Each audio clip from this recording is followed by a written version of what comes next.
SM Asadur বিসমিল্লাহির Rahman. রহমানির রহিম।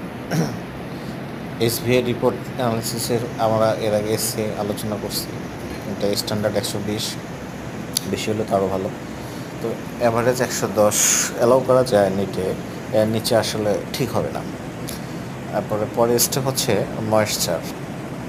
তো ময়েশ্চার কটনে তো 8.5 জানি আমরা, ভিসকস 13, পলিস্টারে 0.4, আর গ্লাস ফাইবারে থাকে 0.0।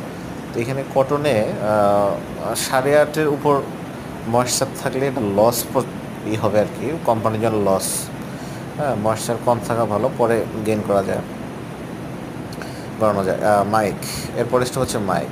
তো আমরা নিটের জন্য 4 থেকে 5 নেব, অ্যাভারেজ 4.5, এটা বেটার হয়। হ্যাঁ, তবে লাইট কাউন্টের জন্য লো মাইক, আর হেভি কাউন্টের জন্য বেশি মাইক প্রয়োজন। ধন্যবাদ।